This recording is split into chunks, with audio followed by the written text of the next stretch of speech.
Are we live? We live. Yeah. Okay, so I ain't gonna curse, but these 6 most disturbing rare mental disorders. Let's get it, man. Dissociative fugue.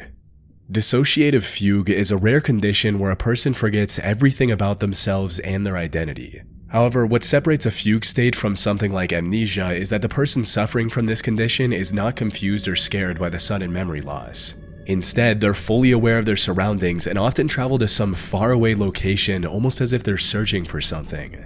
In some cases, the patient can even start a whole new, fully functioning life under a brand new name, which is probably the scariest symptom of this disorder. It's almost like the person you recognize as your own self takes a back seat while someone else controls your body.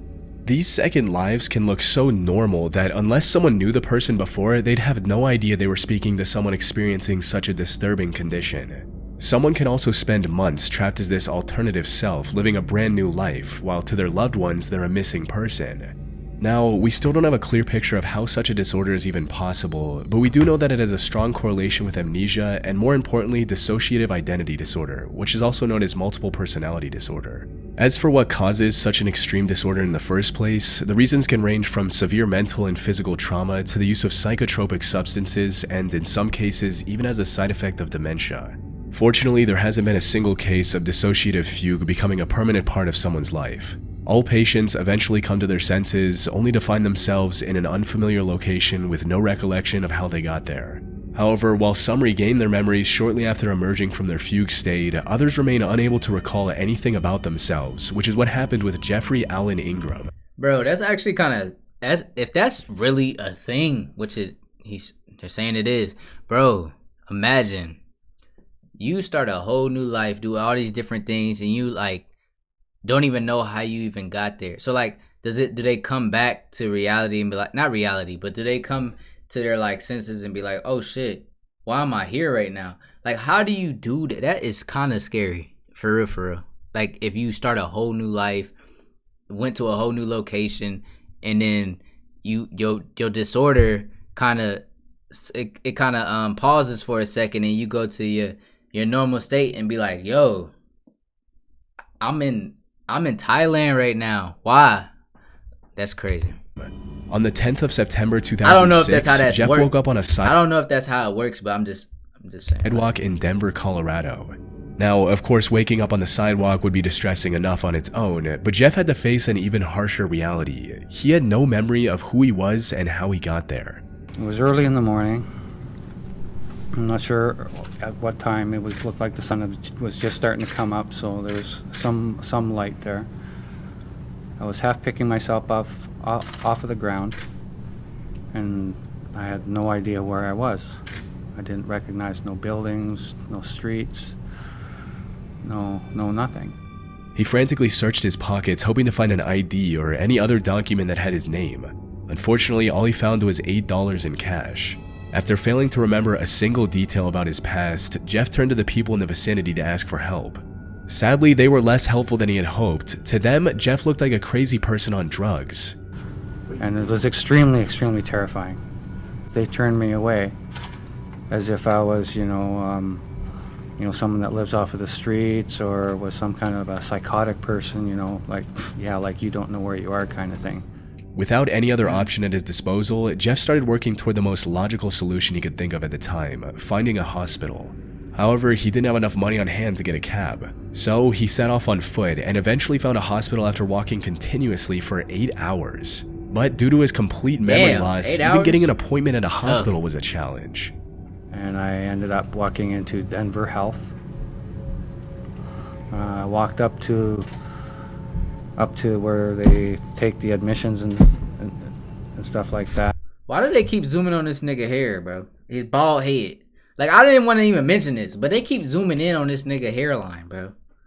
He doesn't have one. But, like, why are they zooming in so close? Like, stay back, bro. That glare off the top of his head right there, bro, is doing too much. Like, come on, man. And hey, get up out of there.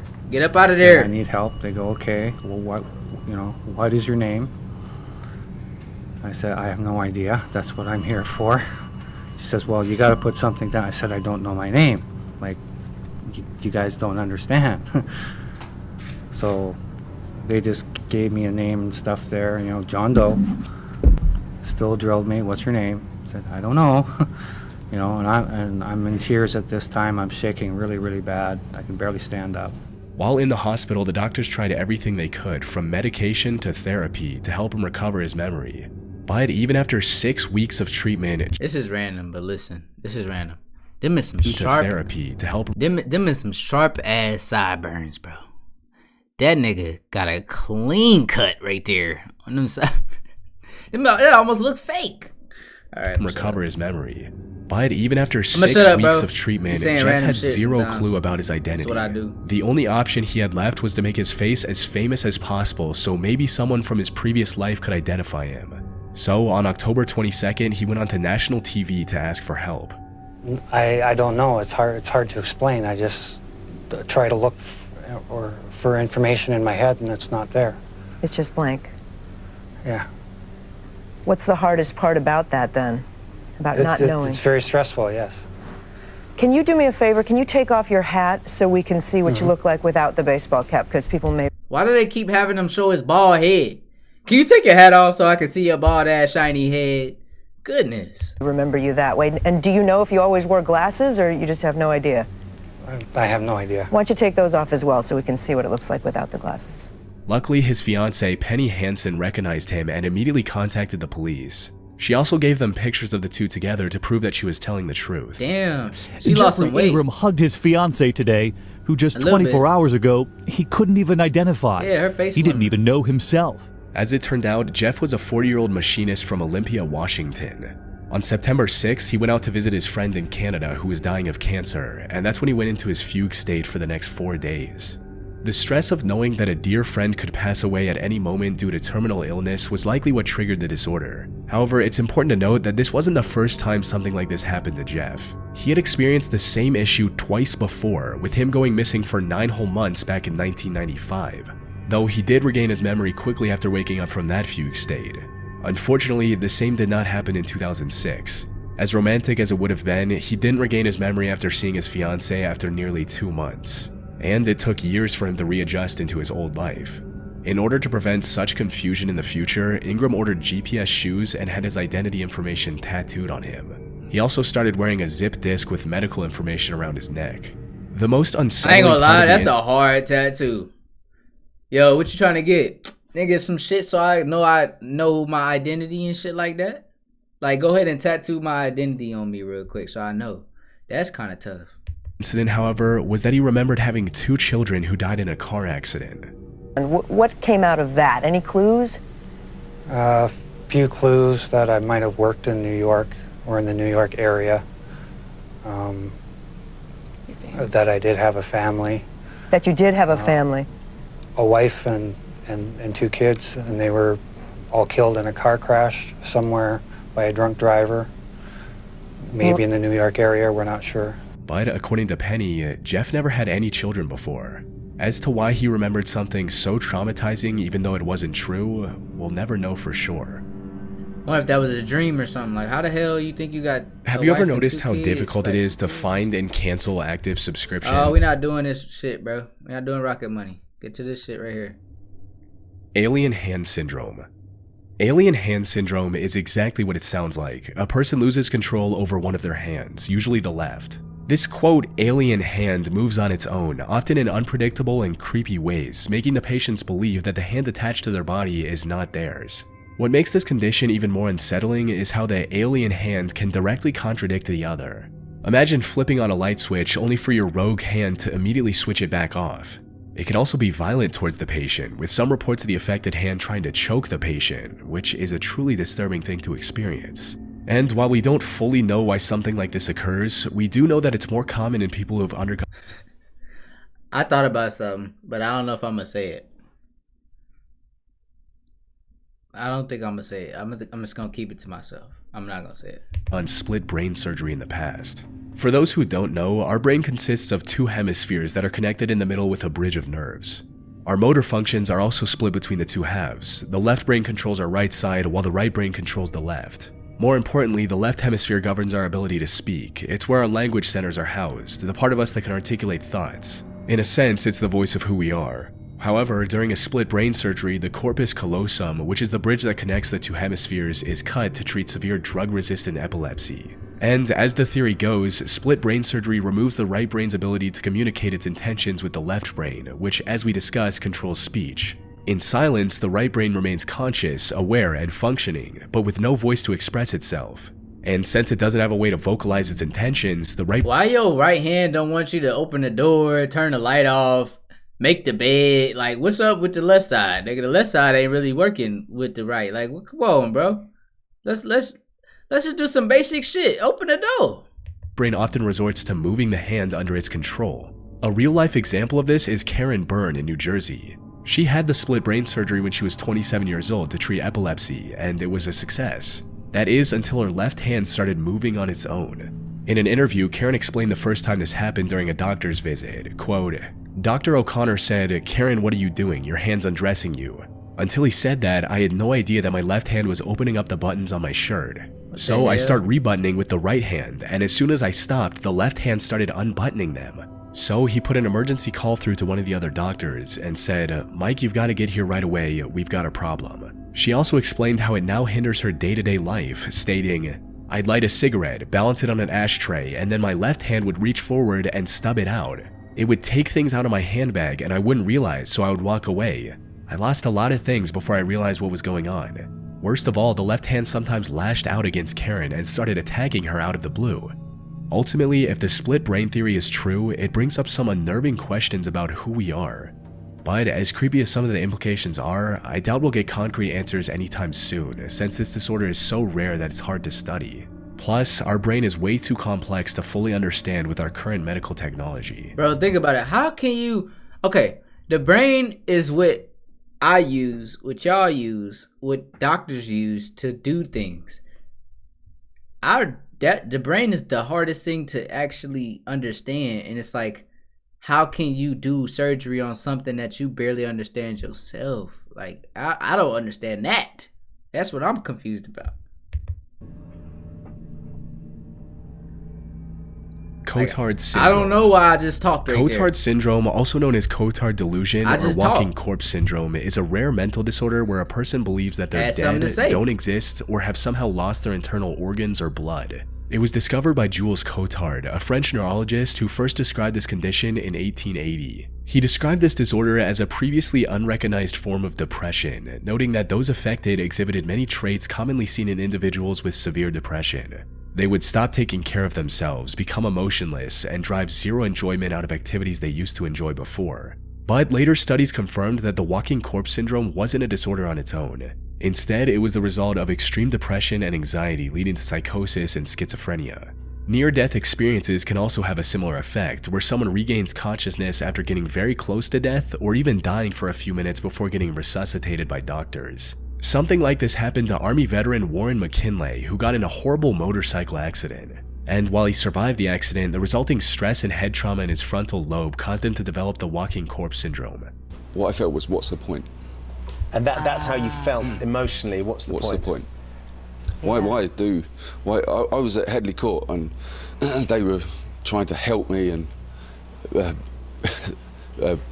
rehab you. And I was just... You felt like a ghost, didn't you? What's the point? Like a ghost, dead man walking. Yeah. More modern examinations have also discovered a strong correlation between Cotard syndrome and damage to parts of the brain responsible for recognizing faces. So, when an already anxious person sees themselves in a mirror, they can't recognize themselves and reach the delusional conclusion that they must be dead. Researchers also mapped out the 3 key stages of Cotard syndrome. And the scary thing is, it starts off as practically indistinguishable from regular depression in what's known as the germination stage. During this stage, the patients experience symptoms I ain't like gonna lie, I just realized they switched to a whole nother syndrome, bro. Insomnia, loneliness, and the loss of interest in both their home and work life. The next stage is known as the blooming stage. This is where the symptoms quickly mold into something that can be recognized as Cotard syndrome. During this stage, patients often claim that they have missing or rotting body parts, that they're already dead, or in some severe cases, that they don't exist anymore. The final and the most terrifying stage of Cotard syndrome is called the chronic stage. At this point, the delusions of death become ingrained in the patient's mind, leading them to refusing any and all help from others and denying their reality. Once a person reaches this stage, it becomes extremely difficult to rehabilitate them, since in their mind, what's the point? They're already dead. And while there are some exceptions, most patients at this stage end up in one of two distinct camps. For about 55% of the patients, the main symptom of Cotard syndrome is a delusion of immortality. They believe that they've lost vital organs. However, they're also still mindful enough to notice that their body is still moving. Under normal circumstances, they'd see the proof of their body working fine and come to the rational conclusion that they still have every vital organ. Unfortunately, the psychosis caused by Cotard syndrome leads them to a very destructive realization that they're functionally immortal. This was exactly the case for the 43-year-old woman whose condition led to Jules Cotard discovering the syndrome, someone he referred to as Mademoiselle X. In his case report, Jules described Mademoiselle X's condition in detail, stating, Mademoiselle X affirms she has no brain, no nerves, no chest, no stomach, no intestines. There's only skin and bones of a decomposed... You ain't got no intestines, I guarantee you taking a shit. Tell me you ain't taking a shit. Okay. Did you shit yesterday? Oh, okay. You got intestines then. Body. She has no soul, God does not exist, neither the devil. She's nothing more than a decomposing body and has no need to eat for a living. She cannot die a natural death. She exists eternally if she's not burned. The fire will be the only solution for her. Unfortunately, Jules didn't have any way to treat this woman at the time. She later passed away from starvation after refusing to eat anything. And while the people... Oh, that makes sense then. That can make your argument I don't have no intestines. You're not even eating. People suffering from this form of Cotard's might find some solace in the delusion that they can't die, the second group's life becomes an unending nightmare. The most disturbing case of this I came across involved a 65-year-old retired teacher referred to as Mr. B in the case report to protect his privacy. Let's call him Brian for simplicity's sake. Sometime in early 2010, Brian started experiencing a multitude of negative symptoms, including sadness, poor socialization, anxiety, decreased sleep and appetite, ideas of worthlessness, and guilt. However, it wasn't long before these symptoms developed further with delusions of catastrophe, nihilism, and persecution. He also began feeling like he had lost every asset and had become extremely poor as a result. But things were about to get a whole lot worse. Because soon after, Brian started saying that his organs weren't working anymore, his brain had stopped functioning, and his house had developed cracks and was going to fall down. This feeling of nihilism became so unbearable that Brian tried to end his life. Fortunately, his attempt I got a question. How do your eyebrows get that hairy? Like, how do your eyebrows get that hairy? How do people's eyebrows get that thick and like it's damn near in your eye? Like, I couldn't do it. Nihilism became so unbearable that Brian tried to end his life. Fortunately, his attempt was unsuccessful and he was admitted to a hospital. Family members also found a final note in his room which revealed that he wanted to end himself because he feared he might spread a deadly infection to the people in his village. Even after being admitted to the hospital, Brian attempted to end everything 2 more times before becoming fully convinced that he was already dead and refusing to eat. The only silver lining in this case is that doctors were able to diagnose his condition as Cotard syndrome on time and treat him accordingly. This was a significant development, especially when you consider that unlike 140 years ago when Jules Cotard first discovered the syndrome, treatment options were virtually non-existent. And while Cotard syndrome is not officially recognized as a mental illness in official manuals like the DSM-5 and the ICD-10 by the World Health Organization, I came across several studies that suggest treating this syndrome is possible. And not only possible, but increasingly effective today with methods like electroconvulsive treatment and psychiatric medication. And with advances in brain imaging technology, we can hopefully gain a deeper understanding of the causes of Cotard syndrome and find ways to prevent it completely. I don't even realize. Alright, what's the next one? Ekbom syndrome. Ekbom syndrome, also known as delusional parasitosis, is a mental health condition where the patients believe that they're infested or infected by some kind of insects or parasites. These can include things like worms, mites, bacteria, and even mice in some extreme cases. It's a type of delusional disorder where the person suffering from the ailment is convinced that they have these pests crawling under their skin. And while Ekbom syndrome doesn't cause any direct harm to the patient's body, it can lead to them hurting their own body while trying to remove the parasites. Damn. Some can take. I'm not gonna lie though. I don't know what I think it's called. Sleepless, something like that, bro. Like sleepless leg or something. I don't know what it is, but bro, it's times where like I gotta sleep with sweatpants on because if I don't sleep with sweatpants on, I think it's my leg hairs, and I tested this. I shaved my legs to see if it was just my leg hairs doing that, and it was. but it feels like something's crawling on you all the time. Like when I'm laying in bed, it's nothing in the bed. Like there's times where I feel like something was really on me. I was like, no, this gotta be something. It moved higher up. It moved around, and I moved the cover, and then there's nothing there. I'm like, shit. So I think they call it restless legs or something like that. Went further and spray themselves with harmful pesticides, resulting in life-threatening breathing issues. Luckily, medication and treatments like antidepressants and cognitive behavioral therapy can help with reducing the symptoms to a more manageable level. That being said, there is a harsh and sad reality here. I think it's going to be the last one. I don't want to do another one after this. Delusional parasitosis is defined by an unshakable false belief. Those suffering from it are utterly convinced that parasites are invading their bodies, despite all evidence to the contrary. As a result, most affected individuals do not accept treatment. This is exactly what happened with a 53-year-old woman in Colombia in 2017.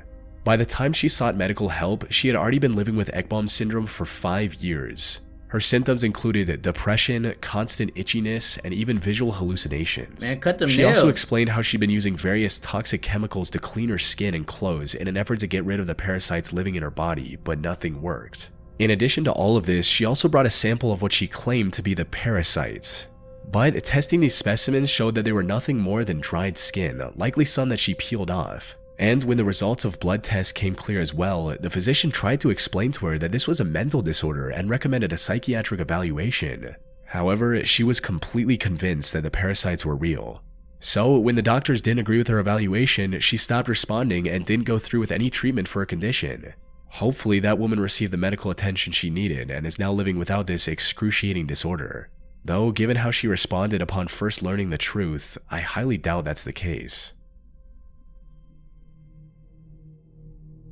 Visual agnosia.